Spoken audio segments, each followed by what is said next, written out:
Una carta para la vida llena de gozo. Un saludo especial para los miembros de la Iglesia Bíblica Semillas de Fe, para los amigos, para los familiares que están sentados con los miembros de la Iglesia, escuchando este mensaje, y para aquellas personas que lo van a ver luego.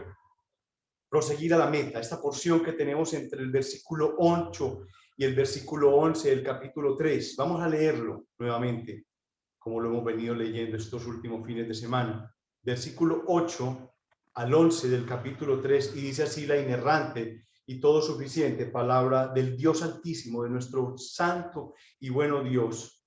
Y dice así: y ciertamente aún estimo todas las cosas como pérdida por la excelencia del conocimiento de Cristo Jesús, mi Señor, por amor del cual lo he perdido todo y lo tengo por basura para ganar a Cristo y ser hallado en él, no teniendo mi propia justicia que es por la ley, sino la que es por la fe de Cristo, la justicia que es de Dios por la fe, a fin de conocerle y el poder de su resurrección y la participación de sus padecimientos, llegando a ser semejante a él en su muerte, si en alguna manera llegase a la resurrección de entre los muertos. Vamos a orar, inclinemos el rostro delante de nuestro buen Dios. Padre, gracias infinitas por tu bondad, por tu misericordia. Gracias porque hoy comprendemos más de tu misericordia con el estudio que hemos tenido.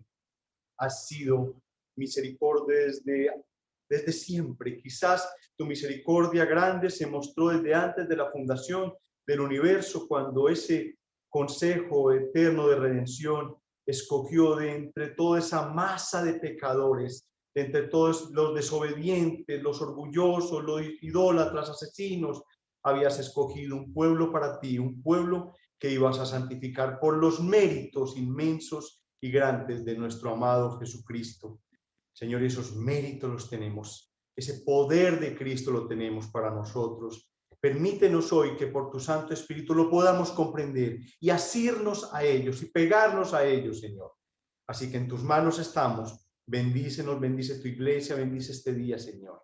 En el nombre de Jesús, amén y amén. El propósito general de la porción de la Escritura que estamos estudiando es establecer una comparación entre Pablo de antes de su conversión y sus enemigos judaizantes, y así ofrecer a los filipenses una base teológica para que tuvieran con qué rechazar a sus judaizantes e imitar más bien lo que estaba haciendo Pablo, que rechazó ese pasado sometido completamente al evangelio. El Pablo de antes de su conversión y los judaizantes, ellos habían rechazado ese evangelio de la gracia de Dios, como dice Hechos y Hebreos. La confianza de Pablo, que Pablo tenía en su posición social como judío y en sus obras, lo llevó a no aceptar el evangelio de la gracia y perseguir inclusive a aquellos que llamaban del camino, aquellos que lo habían aceptado. Él perseguía a la iglesia.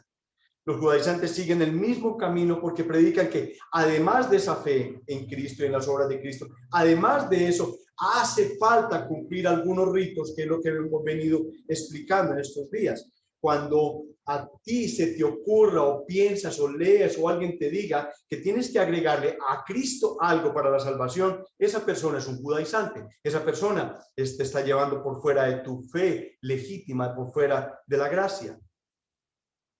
En contra de esta idea, Pablo dice que esta sección, que la salvación y la absolución en el día final es obra de Dios de principio a fin, y que los esfuerzos humanos hechos en la sangre, en la carne, solo llevan a la perdición.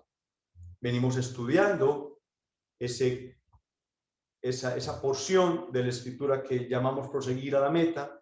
Arrancamos porque analizamos cuántas cosas eran y cuántas son todas las cosas. En ese capítulo 2, que lo hemos llamado lo que se gana cuando se tiene a Cristo, dijimos que habían 5 cosas, que era el conocimiento, que lo vimos hace un par de semanas, es la justicia, que la vimos hace 8 días, y hoy veremos el poder. Nos quedarían faltando la comunión y la gloria. Cuando echamos como basura todos aquellos que tenemos con religiosidad, con ritos, con ceremonias, cuando lo botamos todo eso, ganamos en Cristo conocimiento, justicia, poder, comunión y gloria. Vamos a ver el poder. Entremos de una vez en materia. Cojamos nuevamente el versículo 10. La parte inicial dice: a fin de conocerle y el poder de su resurrección, a fin de conocerle. Vuelve el apóstol Pablo y ratifica su posición de que uno de los beneficios, mire, y si el apóstol Pablo vuelve a decirlo es porque faltó algo más, porque hay que tener un hincapié en eso. Una cosa es el conocimiento teórico y otro es a fin de conocerle a él, de tener una relación con él. Él dejó su vida interior, dejó su pasado, dejó su tradición, dejó sus ritos, dejó su tradición religiosa y lo consideró como basura para el conocimiento de ese resucitado, del Mesías esperado. Miren, como dicen Lucas 24:25. Vamos ahí, por favor. Lucas 24:25. Entonces él les dijo: oh insensatos y tardos de corazón. Lucas 24:25. Para creer en todo lo que los profetas han dicho. Estamos hablando de aquellos caminantes de Emaús. No era necesario que el Cristo padeciera estas cosas y que entrara en su gloria. Está hablando Jesús.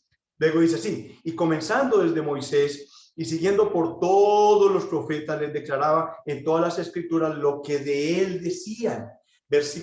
Saltemos al versículo 32. Y se decían el uno al otro: ¿no ardía nuestro corazón en nosotros mientras nos hablaba en el camino y cuando nos abría las escrituras? Y levantándose en la misma hora, volvieron a Jerusalén y hallaron a los 11 reunidos y a los que estaban con ellos, que decían: ha resucitado el Señor verdaderamente y ha aparecido a Simón. Entonces ellos contaban las cosas que le había acontecido en ese camino de Emaús y cómo les había reconocido al partir el pan. El resucitado, el Mesías esperado, ya se sabía de él. Él había dado las pruebas suficientes para que creían directamente en él. Ese beneficio que dice Pablo también es el beneficio que era el conocimiento del único Dios vivo y verdadero. Jeremías 10:10 en la parte A dice: mas Jehová es el Dios verdadero, él es el Dios vivo y Rey eterno. Ahora, este conocimiento podría ser una satisfacción no concluida a fin de conocerle. Miren, ese es el sentir de Pablo, lo que él estaba sintiendo. Él manifiesta una sed, él manifiesta un hambre por conocerle. Juan 6:35 dice, miren lo que dice Jesús: yo soy el pan de vida, el que a mí viene no tendrá hambre y el que en mí cree no tendrá sed jamás. La única forma de nosotros apagar nuestra sed y nuestra hambre es en Cristo, en él, en el pan de vida. Pablo quería irse mar adentro, ir y profundizar, meterse en el mar, en la profundidad. No conformarse solamente por caminar por la playa y de pronto mojar solamente sus pies. No, quizás lo que nos puede llamar a recordar esto es el profeta Ezequiel, cuando Dios lo sacó del camino de la puerta del norte y lo llevó a ver las aguas que debía cruzar, lo que se debía cruzar. Vamos a Ezequiel 47:1, por favor. Ezequiel 47:1. Vamos a leer hasta el versículo 5. Dice: me hizo volver luego a la entrada de la casa, y he aquí aguas que salían de debajo del umbral de la casa hacia el oriente, porque la fachada de la casa estaba al oriente, y las aguas descendían de abajo hacia el lado derecho de la casa, al sur del altar. Y me sacó por el camino de la puerta del norte y me hizo dar la vuelta por el camino exterior fuera de la puerta, al camino de la cual que mira al oriente, y vi que las aguas salían del lado derecho. Y salió el varón hacia el oriente, llevando un cordel a su mano, y midió 1000 codos, y me hizo pasar por las aguas hacia los tobillos. Midió otros 1000 codos, y me hizo pasar por las aguas hasta las rodillas. Midió luego otros 1000, y me hizo pasar por las aguas hasta los lomos. Midió otros 1000, y era ya un río que yo no podía pasar, porque las aguas habían crecido de manera que el río no se podía pasar sino nadando. Primero pasó por las aguas por los tobillos, luego por las rodillas, luego hasta los lomos, y por último solo pudo pasar nadando. El apóstol Pablo no se está conformando, y nosotros no nos debemos conformar solamente con ese conocimiento tenue de Cristo. Nosotros tenemos que primero mojar los tobillos, las rodillas, ir hasta el fondo, hasta tener que nadar en la profundidad del conocimiento de Él. El Salmo 42:1 dice: como el ciervo brama por las corrientes de las aguas, así clama por ti, oh Dios, el alma mía. Mi alma tiene sed de Dios, del Dios vivo, dice la parte A del verso 2. Su alma, la de Pablo, añoraba la presencia del Señor. El apóstol Pablo estaba satisfecho por todo lo que había recibido y era suyo por medio de Cristo, pero no quería quedarse solamente allí. Renunció al presente porque anhelaba conocer a Cristo en todo, en el poder de su resurrección. Luego veremos en la participación de sus padecimientos, que quizás lo vemos en 8 días, y en la semejanza a Él en su muerte. Lo que quiere recalcar aquí el apóstol Pablo es el deseo de conocerlo en una forma personal, en una forma continua, en una forma progresiva. Lo hemos repetido, pero es necesario. Él lo repitió en la Escritura. Nos habló de conocimiento en el versículo 8, 9 y luego en el 10 nuevamente. Así pues, para conocerlo a Él se requiere un conocimiento que no sea solamente intelectual, sino que sea vivencial, sino que sea experimental, que sea de corazón. Esa es la parte inicial. Y el segundo punto que veremos hoy es el poder de su resurrección. El poder de su resurrección. El apóstol desea una manera continua y creciente esa provisión de poder que procede de ese resucitado, del Mesías, de ese exaltado Salvador. Aquel Cristo resucitado por el poder de su resurrección aseguró a Pablo la justificación por medio del Espíritu. Romanos 4:25 dice: el cual fue entregado por nuestras transgresiones y resucitado para nuestra justificación. Porque cuando el Padre levantó al Hijo, Él probó con esto que había aceptado el rescate pagado por Cristo como plena satisfacción por el pecado de Pablo. Aquella obra de Cristo había sido aceptada por el Padre. Por eso esa resurrección es la respuesta del Padre diciendo: acepto tu sacrificio, Hijo. He obtenido un pueblo santo para mí. Y eso hace que el poder de Cristo, que los méritos de Cristo hayan asegurado la justificación de Pablo y nuestra justificación. Mateo 20:28 dice: como el Hijo del Hombre no vino a ser servido, sino para servir, para dar su vida en rescate de muchos. La dio, fue aceptada por el Padre. Fue aquel mismo Cristo resucitado que envió su espíritu al corazón de Pablo para santificarlo. Pablo suspira por una creciente provisión de este poder purificador que destruye el pecado y que abre el camino hacia una santidad personal y un testimonio eficaz. Pablo lo que está recalcando aquí es que sin el poder de Cristo es imposible nosotros ser justificados y caminar hacia esa santificación y tener, obviamente, un testimonio eficaz para la humanidad, para aquellos que estén mirándonos a cada uno de nosotros. Lo entrego todo para que pueda conocer su poder. Es el mensaje de Pablo: lo entrego todo. Me humillo. No soy nadie. No tengo el linaje que tenía, no soy de la tribu de la que era. Yo no soy tan reconocido como piensan que soy reconocido. Ya no lo quiero. Es más, él pasó gran parte de su ministerio en prisión, oculto. El poder de su resurrección, eso es lo que él quería. Tengo a mi disposición, dice Pablo, una espiritualidad dinámica que viene de él, que viene de Cristo. Tengo la justicia de Cristo, lo conozco íntimamente a él.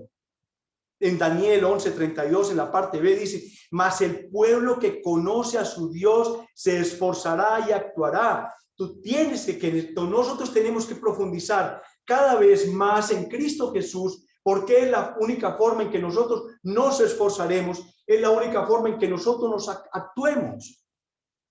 Hay gente que habla de desiertos, como lo he dicho yo: es que estoy pasando por un desierto, no hago nada, no oro, no leo la Biblia, no me congrego, no canto, etcétera, etcétera. Estoy en un desierto. No. Has dejado de conocer a Cristo, has dejado de profundizar en Él y no hay respuesta de parte del poder de Cristo en tu vida. Créanme, Pablo lo dejó todo porque vio que no había ese poder en la ley, porque no había ese poder para superar el pecado en la carne. Es muy difícil, sin el poder de Cristo, es muy difícil luchar contra el pecado. No hay poder real en el servicio espiritual de mi carne. No hay poder para la victoria en la carne. Es imposible. La carne jala mucho y no hay poder para dar testimonio. Él dice, he estado operando sin poder y ahora veo todo el poder en Cristo. Él se dio cuenta, él había estado en lo máximo de la religiosidad. Él conocía al interior de la religiosidad, todo lo que se podía hacer por la salvación. Él lo hacía todo. Él pertenecía a esa clase única de 6,000 personas escogidas, de 6,000 personas que habían sido sentadas al lado de los grandes maestros, Gamaliel, como él estuvo. Y él se dio cuenta que sin ese poder, sin el poder de Cristo, no podía hacerlo todo. ¿Por qué el poder de la resurrección? ¿Por qué dice Pablo eso?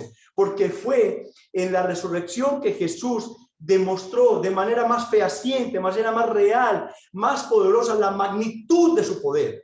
¿Qué obra de Cristo es tan poderosa como esta? Ninguna obra. El poder de la resurrección. Él, al resucitar de los muertos, mostró que él tenía poder sobre el mundo físico y también sobre el mundo espiritual. Él tenía poder sobre la esfera humana y la muerte. Él tenía el poder sobre los demonios y todas sus legiones.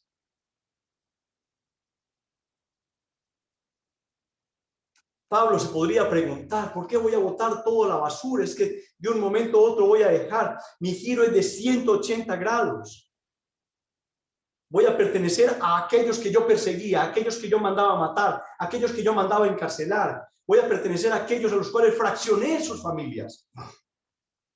¿Por qué echar todo esto a la basura y tomar a Cristo? Es debido al poder de Cristo. Él conoció su poder de dos maneras. En el momento, la primera manera fue cuando Él lo salvó, cuando Pablo fue salvo. Vamos todos, por favor, a Romanos 6. Miren esta descripción del poder de Dios y lo que Pablo recibió y lo que recibimos cada uno de nosotros cuando somos salvos.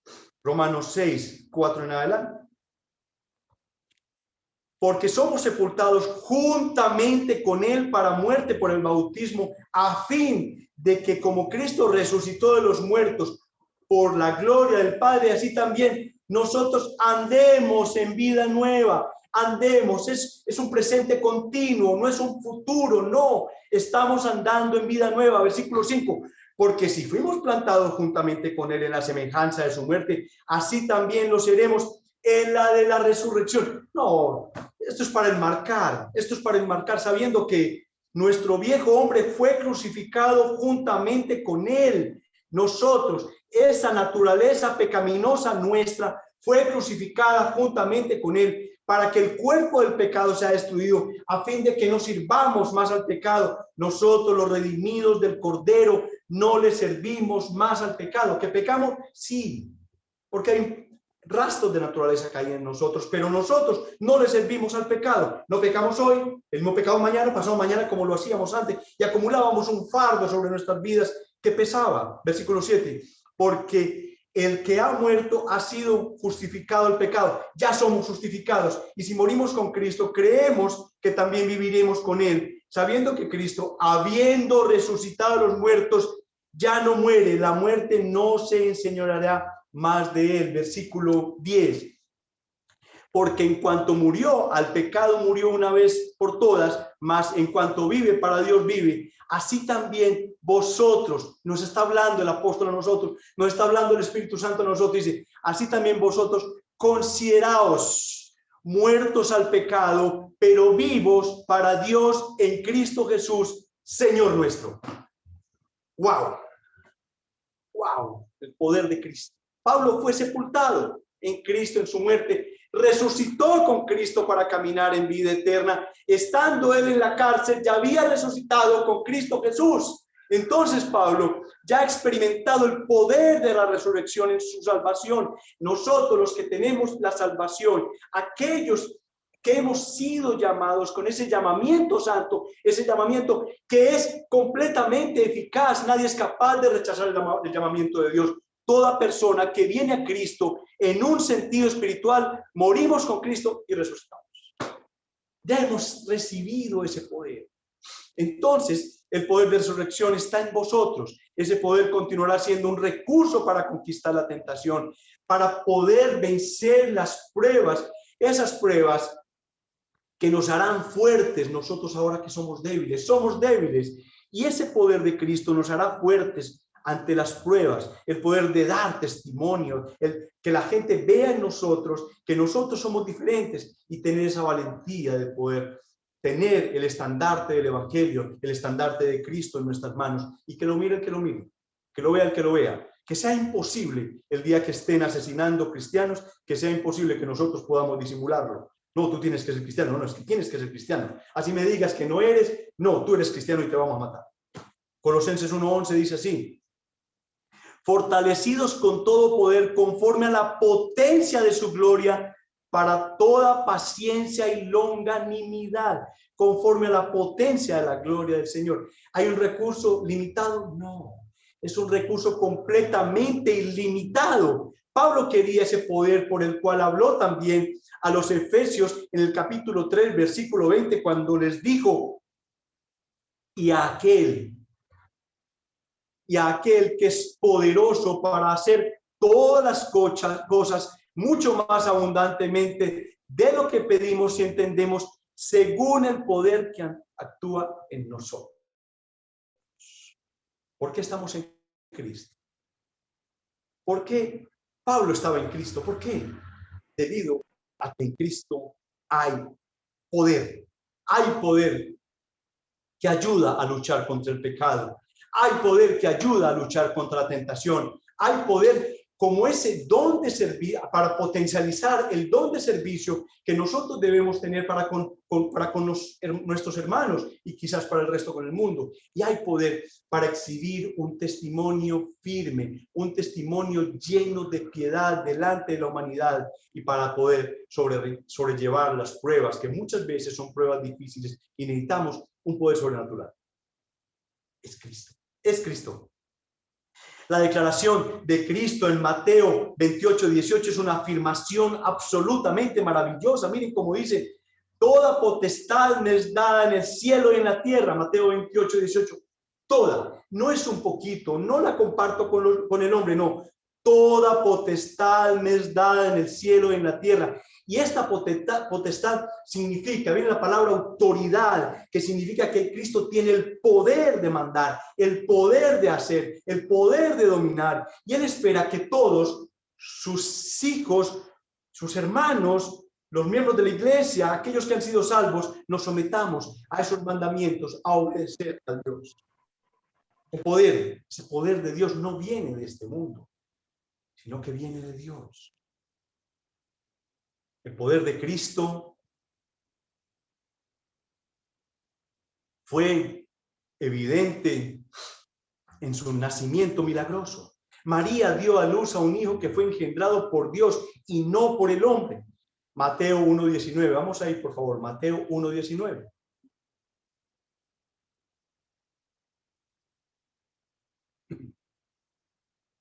José, su marido, como era justo y no quería infamarla, quiso dejarla secretamente. Y pensando él en esto, he aquí un ángel del Señor le apareció en sueños y le dijo: José, hijo de David, no temas recibir a María tu mujer, porque lo que en ella es engendrado del Espíritu es, y dará a luz a un hijo y llamará su nombre Jesús, porque él salvará a su pueblo de sus pecados. El poder de Cristo evidente en su nacimiento, el poder de Cristo se pudo ver en ese ministerio terrenal espectacular a través de un sinnúmero de milagros. Es más, Juan, al final,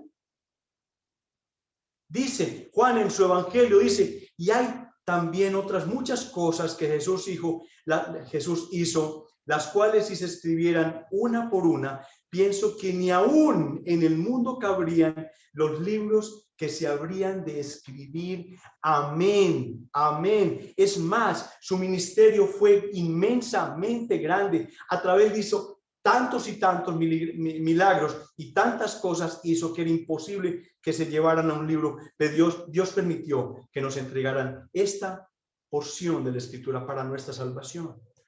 para el conocimiento de Él.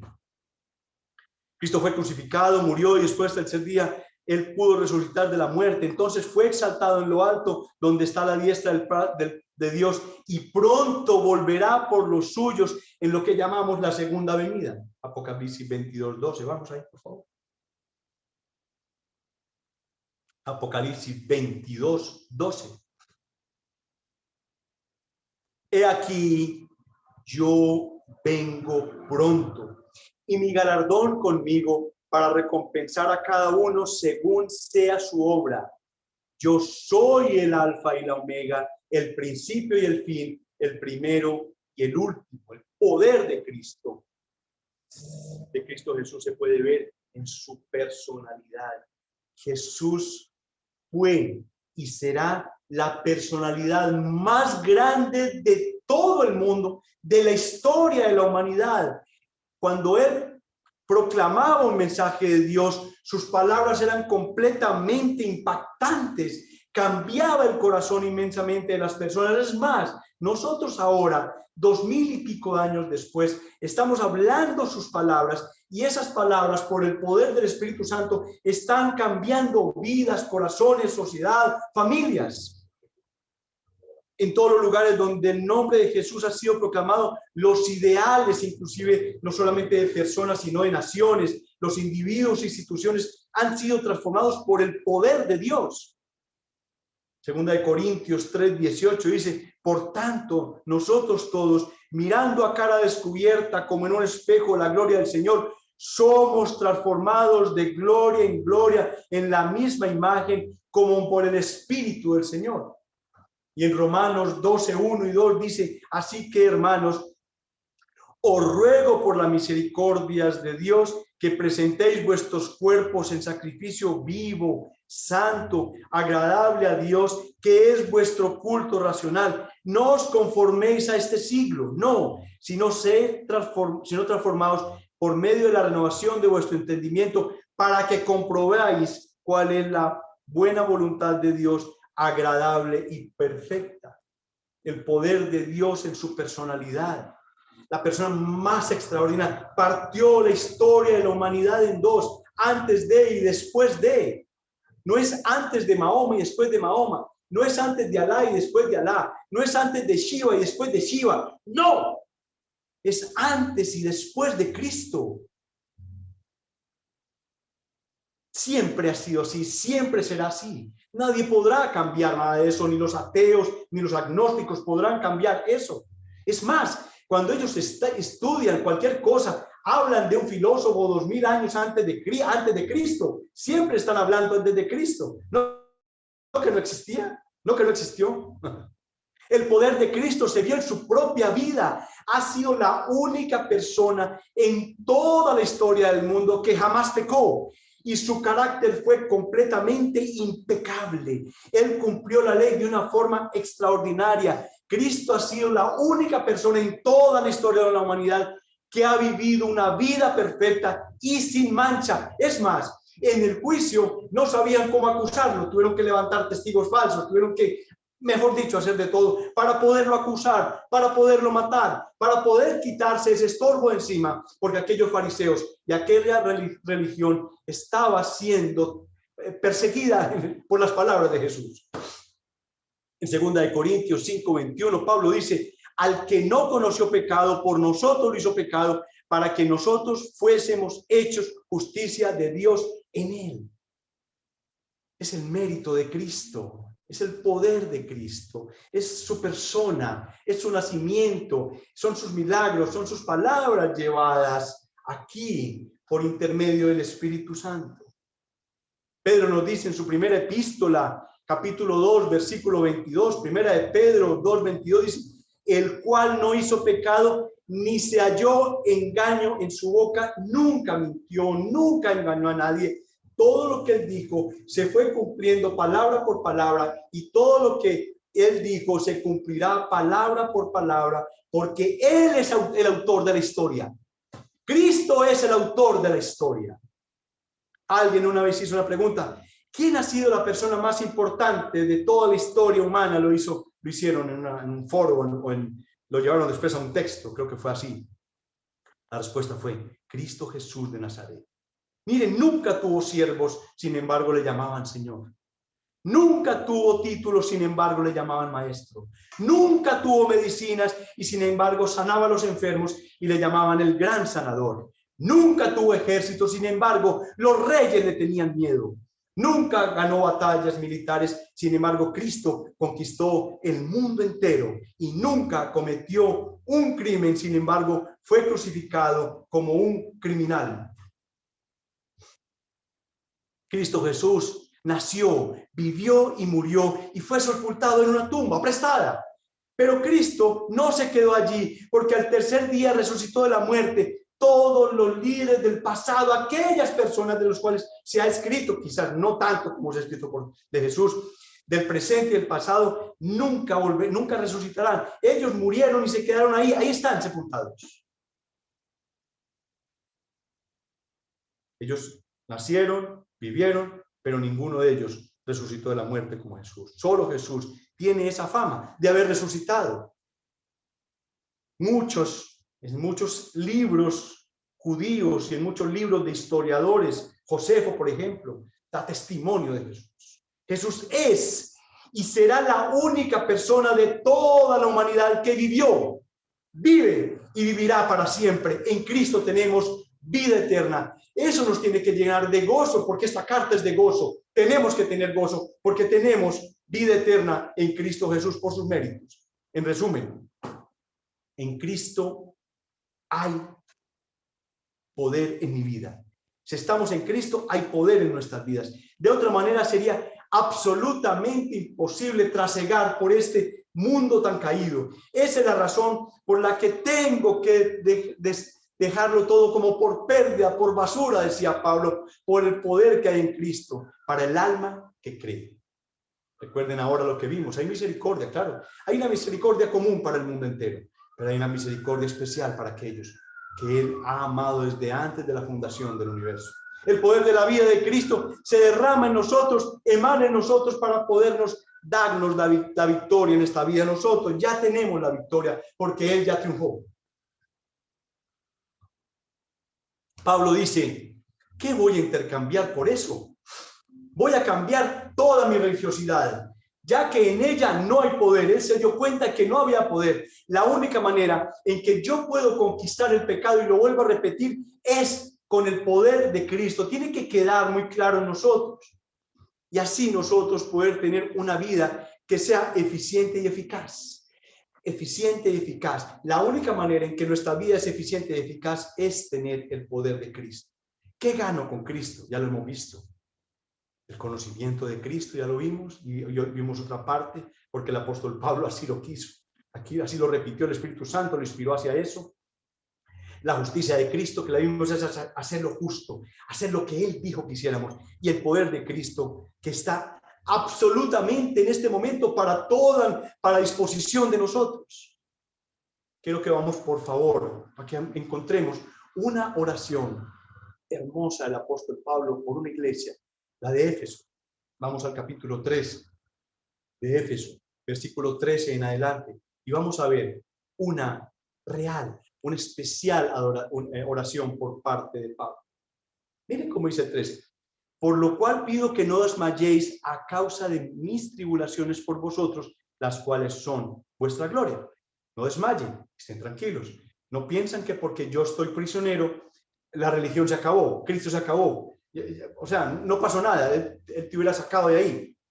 Pero no. Ahora, en las Biblias que tienen título dice oración por poder espiritual. Miren la oración del apóstol Pablo por esa iglesia en Éfeso y miren lo que estamos estudiando y lo que estamos leyendo. Por esta causa doblo mis rodillas ante el Padre de nuestro Señor Jesucristo, de quien toma nombre toda familia en los cielos y en la tierra. La familia de Cristo. Para que os dé, conforme a las riquezas de su gloria, el ser fortalecidos con poder en el hombre interior por su espíritu. Ese es el deseo del apóstol Pablo, no solamente para la iglesia de Éfeso,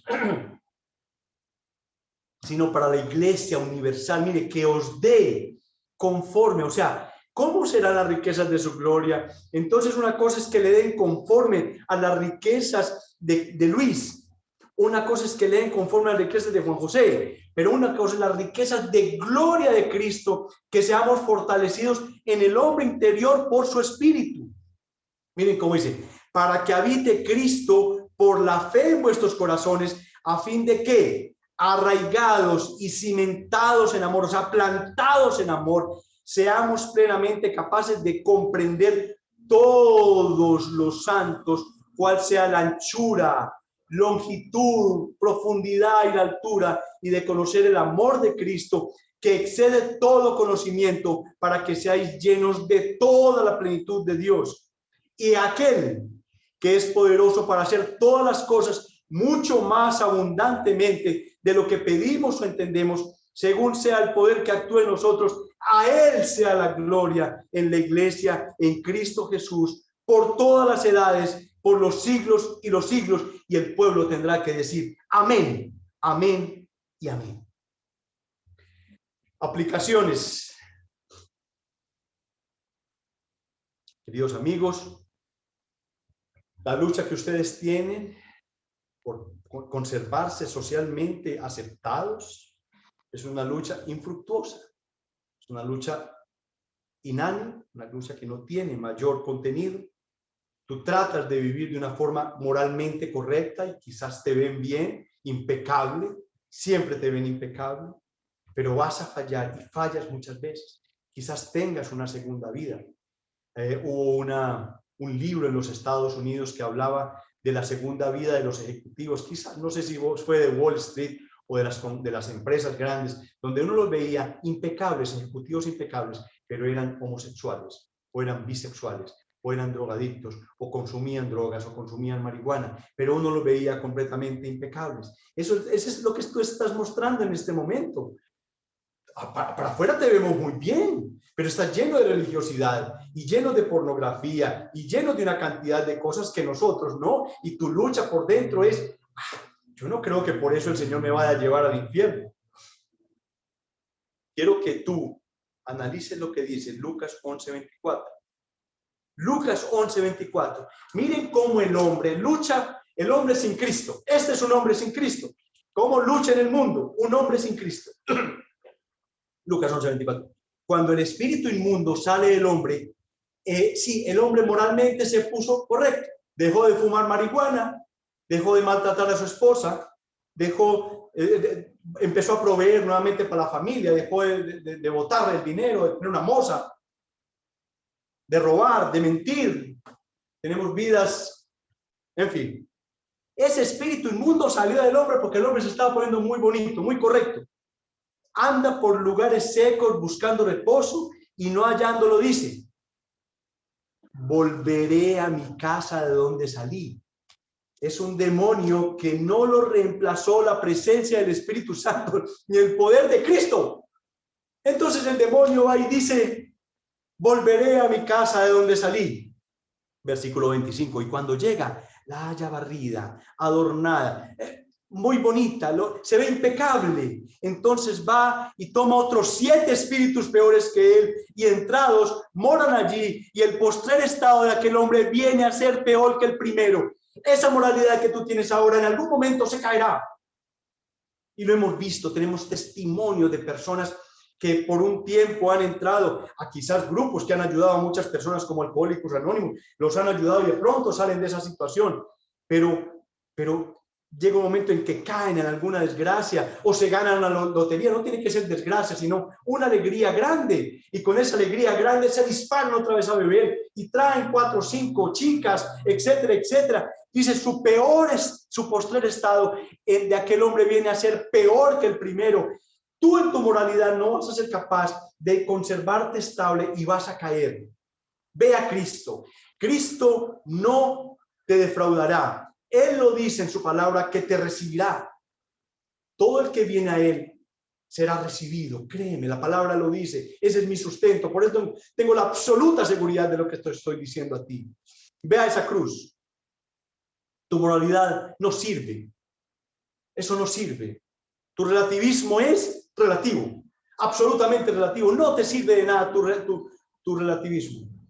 Y para los niños, miren, niños, todos escúchenme, en tus oraciones, cuando le oras a Cristo, pídele que te dé fuerza para obedecer a tus papás, que te dé fuerza y que te dé la tranquilidad para hacer tus tareas, para cumplir lo que te dice el profe, y serás un niño absolutamente diferente. La gente verá en ti un niño que muestra, ay, qué agrado, qué rico ser amigo de tal, qué rico ser amigo de aquel, porque veo que es un buen amigo. Y ha pasado que compañeritos de nuestros hijos, de nuestros amigos, de gente de la iglesia, compañeritos han buscado a nuestros hijos porque ven en ellos algo diferente. Yo tengo el testimonio de eso. Para la iglesia, Pablo desea ser completamente entregado a Cristo. Eso es el mensaje para la iglesia, para que Cristo sea todo en él. Cristo tiene que ser todo en nosotros. Tal conocimiento se logra mediante la asidua y la viva asistencia al culto congregacional, al culto público y el uso apropiado de cada uno de los medios de gracia que Él nos ha entregado. Tengamos ejercicio en la bondad para con nosotros, tengamos un espíritu perdonador y sobre todo llenos de amor por las personas, por aquellas que no han conocido a Cristo, porque tenemos misericordia de ellos. Es un don de Dios que nos lo regaló, es trasladable, nos lo entregó a nosotros. Nosotros tenemos misericordia de aquellos que no le conocen porque sabemos para dónde van. Estudiemos la palabra en forma devota, exegética, para que more en nuestros corazones. Cantemos himnos. En este momento ha sido difícil por lo de la pandemia, porque estamos virtualmente y no lo hacemos fácil. Pero cantemos en nuestras casas, tenemos himnarios, cantémosle al Señor. Y seamos absolutamente constantes en oración. Seamos constantes en oración. Es triste recoger el testimonio de muchos pastores amigos. Hablé con uno de ellos en Canadá y me dijo, estoy feliz porque a mi culto, tiene 100 personas tal vez en la iglesia. Estoy feliz porque al culto de oración me iban 10 personas. Y ahora que estamos virtualmente, están asistiendo más personas. Inclusive dejan de asistir al culto de oración virtual. Por Dios, es una citación del Señor. El Señor nos está citando a eso. Redimiendo así el tiempo como testigos de Cristo a todos los hombres. El poder de Dios es para ser testigos de Cristo a todos los hombres. Eso es un mensaje para la iglesia. Recuerden lo que hemos repetido en estos días y quiero que quede en sus corazones. Nosotros tenemos una sola escritura. Tenemos una sola fe, una sola gracia, solo a Cristo. Y todo esto y lo que hemos aprendido todo es para la gloria de Dios. Dios bendiga su palabra, Dios bendiga su iglesia y bendiga su día. Y quiero que inclinemos el rostro para que le oremos al Señor. Bendito Dios y Padre de nuestro Señor Jesucristo. Señor, tu pueblo rendido está delante de ti, humillado, feliz, gozoso por estas palabras. Hay un oasis inmenso, hay un manantial inmenso del poder de Cristo a nuestra disposición. Te pedimos, Dios Santo, que tu Santo Espíritu active en nosotros, nos ayude a tener esa sabiduría, ese conocimiento, esa potencia, esa valentía de ir a buscar el poder que hay en Cristo para luchar contra el pecado, para luchar contra las pruebas, para que seamos testimonios de Él, para que podamos hablar del Evangelio a las personas. Así será muy fácil. Sin el poder de Cristo es muy difícil esta lucha, Señor. Así que ayúdanos, guárdanos, Señor, en el nombre de Jesús. Te lo pedimos. Cuida tu iglesia, guárdanos, Señor, de esta pandemia. Protégenos, Señor, y te pedimos de una manera especial por los sistemas, los ministerios de salud de cada uno de estos países que están sufriendo y que estamos sufriendo esta pestilencia, Señor. En el nombre de Jesús y por el poder del Espíritu Santo. Amén, amén y amén. Y la bendición del Señor. El Señor te bendiga y te guarde. El Señor haga resplandecer su rostro sobre ti y tenga de ti misericordia. El Señor alce sobre ti su rostro y te dé paz. el Señor nos llene de paz. Quiero que la iglesia esté en paz, en esa paz del Señor. El poder de Cristo nos lleva a tener paz. Amén, amén y amén. Bendiciones para todos.